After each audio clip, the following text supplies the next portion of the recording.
Now joining us for this morning's conversation is Prince Henry Shield Nwazuruahu, who both participated actively in Saturday's exercise in Abuja and also monitored it. Good morning. Thank you very much for joining us. But let's get your sense of the elections. As a civil society person who was on ground to observe the elections and I believe participated, or you can correct us if that is the position or not.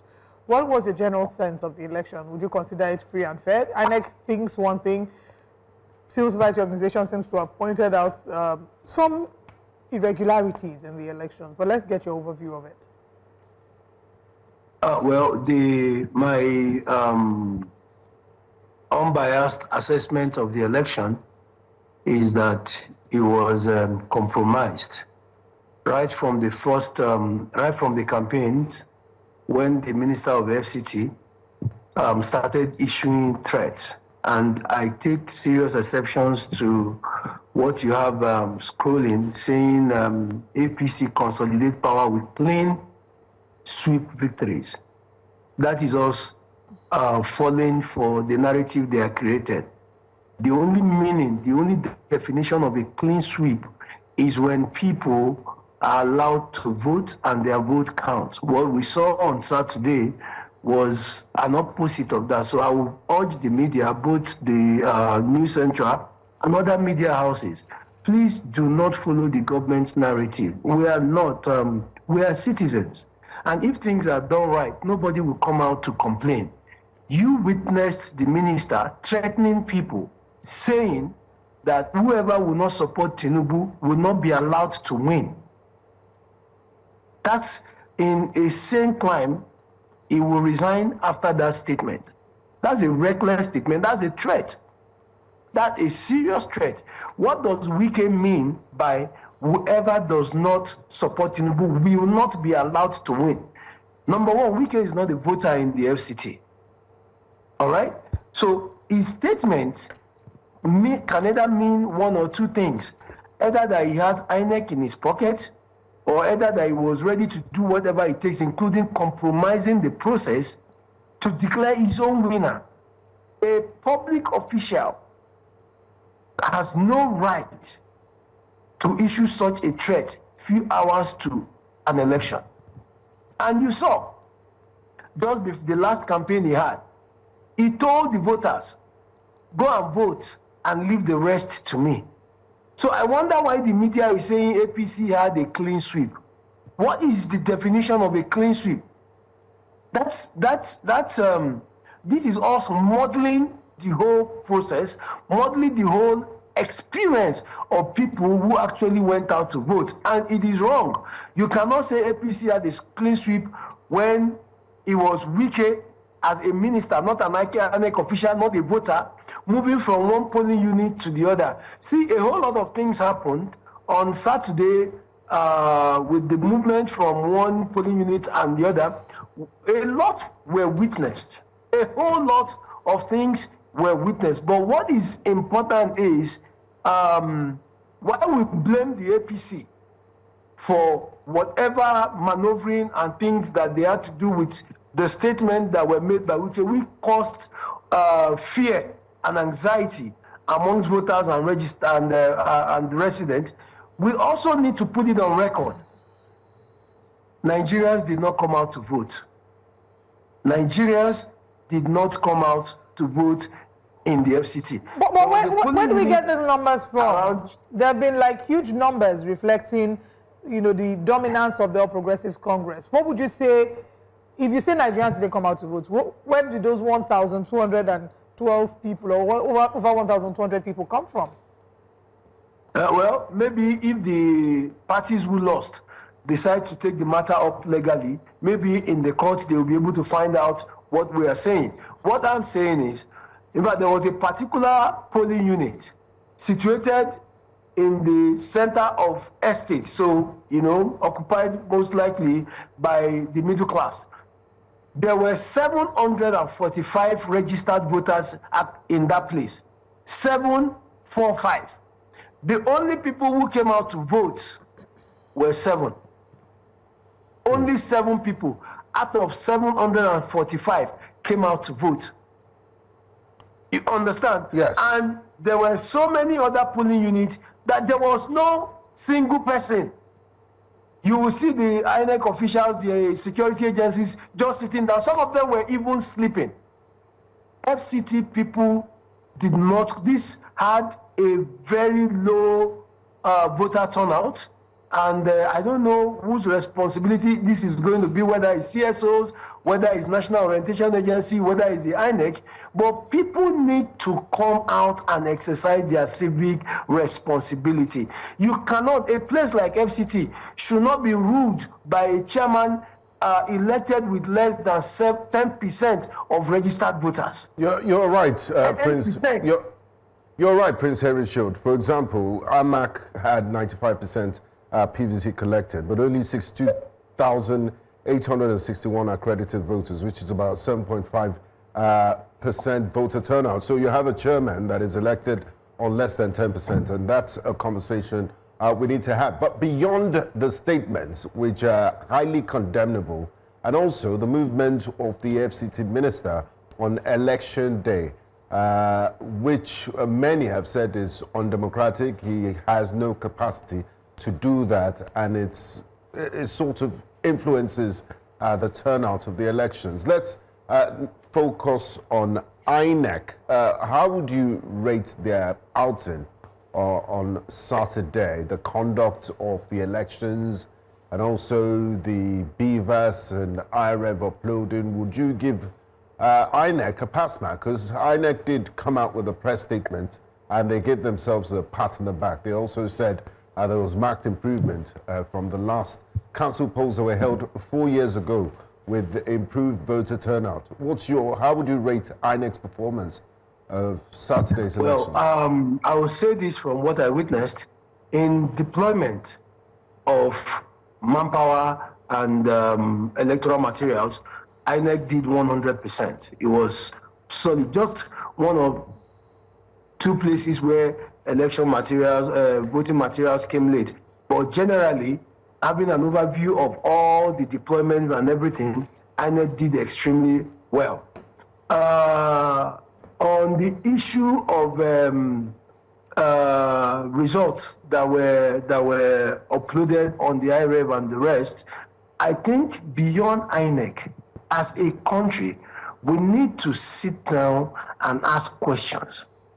A particular result was uploaded where 212 people were accredited to vote, and the result came out with 1,212. So nobody, no human being, whether you're INEC, whether you're security, whether you're civil society, whether you're a Nigerian, nobody should be able to sit down and undermine the wishes of the people on election day. So in that regard, and we've seen a lot of mutilated results being uploaded. If you go to the IREV now, you will see a lot of the results that were uploaded. They have TPEX. The figures were TPEX, and other figures written on them. Some were cancelled, and other figures. See, we should be able to defend the electoral process. We should be able to defend the process that brings in anyone into government office. And once we start having discrepancies this way, it speaks negatively to the fate of the citizens, the voters, to the process. Some of the people that we interviewed on election day, on the street and all the rest, what they said was, it will not matter. They will write what they want to write. They will say what they want. They will do whatever they want to do. Our vote wouldn't count. See, there's a gradual decline in people's excitement or people's, decision to want to embrace the electoral process. And the more we show that we cannot conduct an ordinary local government election, especially here in the FCT, the more we are driving people away from the polling units on election day, the more we are discouraging voters from coming out to vote. What we witnessed, I have been in the FCT since I think 99 or 2000, and I can tell you this is the worst turnout that I have witnessed as a resident of the FCT. The worst so far in everywhere. And for INEC, I will honestly applaud them for early deployment of election materials, voting materials, and their staff to different places, even though there were challenges in one or two. I'm still getting a report that the particular place they came around 10:30 or so, but generally, they deployed timely. But the issue is not just about deploying timely. The issue is, how do you safeguard the sacredness, the sanctity of the whole process? How do you ensure that an individual does not sit somewhere, write any nonsense he wants to write, pardon my French, and uploads to your IREV? The IREV should be sacred. It should be a place where only the will of the people is allowed to be uploaded to it. What we have, and I'm sorry, I'm going to, okay, I can see that you're showing some of these results already. Listen, if your child comes home from school with this result, would you accept it as a father or as a mother, as a parent or as a guardian? You will not accept it. If you go to the bank with a check tampered this way, would you accept it? No. So how are we accepting people to lead us with this kind of compromised embarrassment called election result sheet? How is this even still tenable in 2026? We have a whole lot to do, and the truth is, because people are not being punished for the crimes they've committed, for shortchanging the wills of the people, they continue to get bolder and bolder. This is just area council election. Watch out what will happen in Osun. Watch out what will happen in Ekiti. Watch out what will happen in 2027. Except people are brought to book. Nobody, no matter how highly or lowly placed or medium placed, nobody should have the right to desecrate the decision of the people. If 1 million people come out and vote for one candidate, it should be uploaded as it is. You are just a single person. You don't have a right to denigrate that. You don't have a right to mess that up. No, there should be severe punishment for electoral offenses. There should be severe prosecutions for electoral frauds. This is an embarrassment. This is a disgrace. You're claiming whatever party wins, it doesn't matter. APC, Labour, ADC, PDP, anybody can win. But let the result uploaded on IREV reflect. Let those results reflect the wishes of the people and not driven by dollar, not driven by compromise or corruption, which is what this Saturday's election is turning out to be. Prince Henry Shield, we still have quite a few things to uncover as we x-ray the Saturday Municipal Council polls in the FCT. Just stay with us for a bit. We'll go on a quick break, and when we return, we'll continue our conversation. You're welcome back to Breakfast Central. We're still looking at the FCT Council polls and what the effects are. Our guest is still joining us this morning. Before we went on the break, you had given us an overview of your thoughts regarding the FCT polls. You obviously are very displeased by how the election turned out, and you have said that Nigerians and media organizations should reject the results by the FCT Council polls.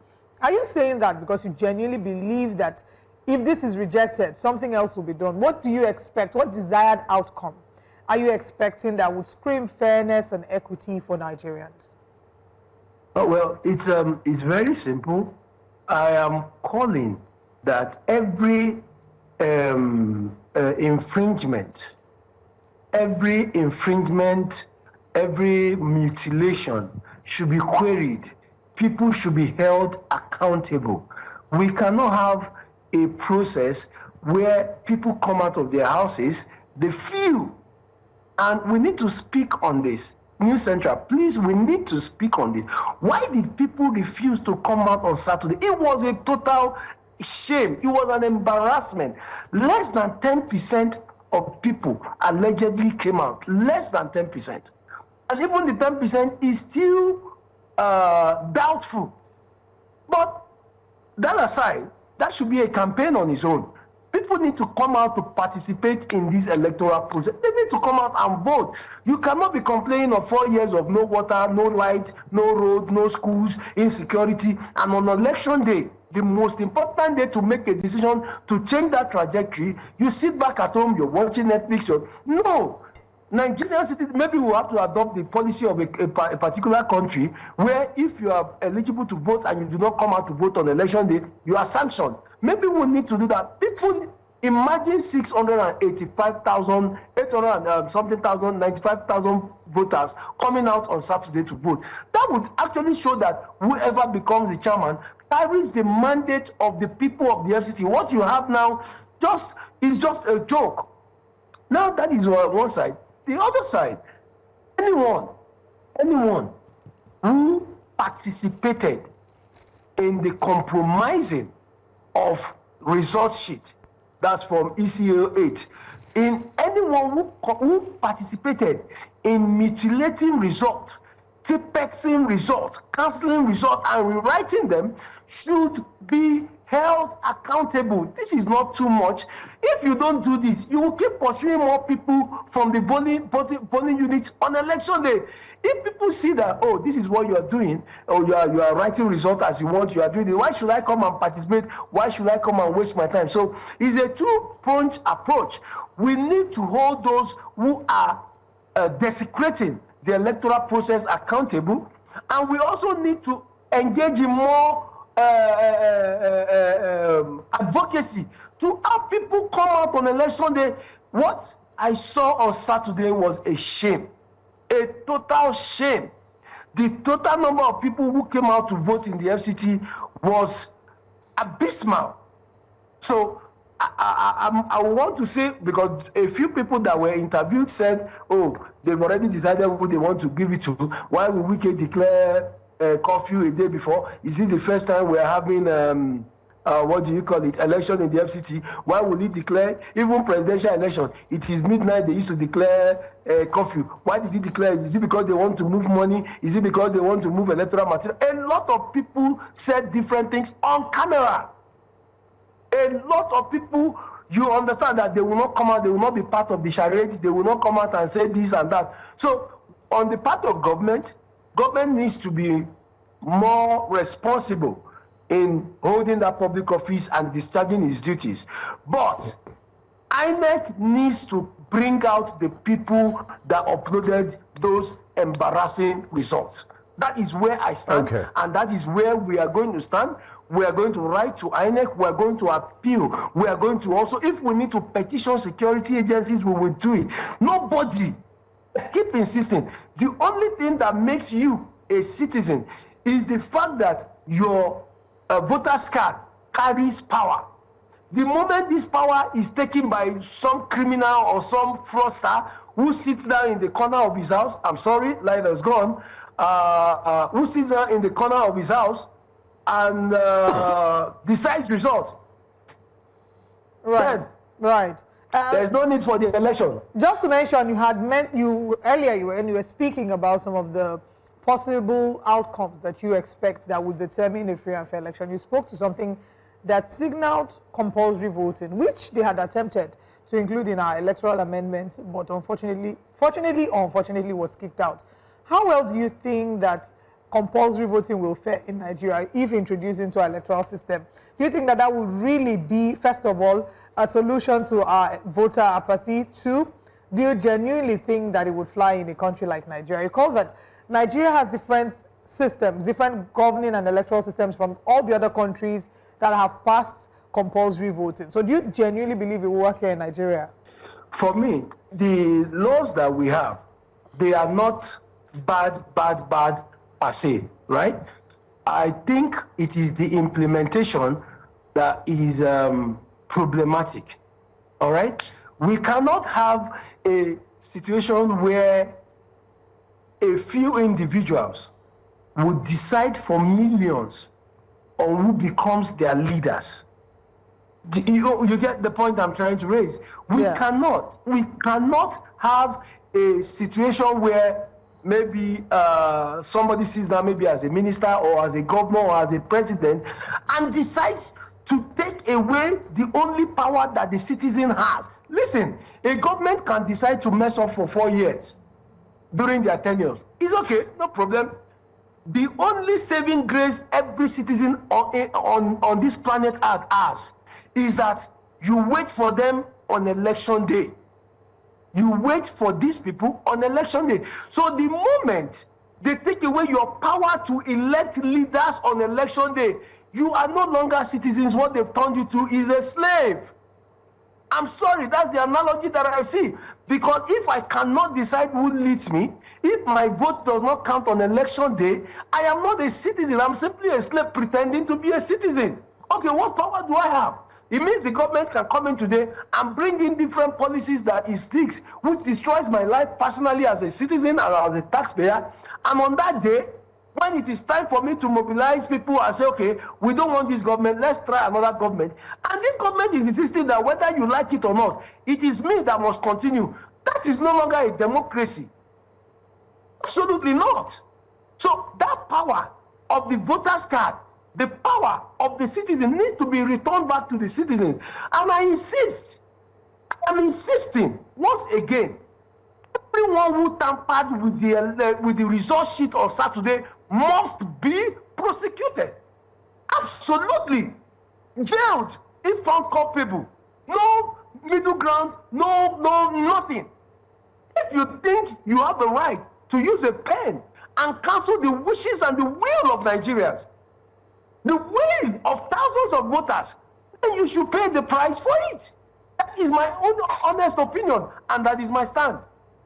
All right. Thank you very much for joining us and sharing your opinion regarding the elections. We'll continue to trace not just the reaction, but also the actions that might be taken as a result of the reaction to the inconsistencies at the FCT polls. Thanks for your time with us. Thank you, Prince Henry Shield. Pleasure. Thank you so much for having me.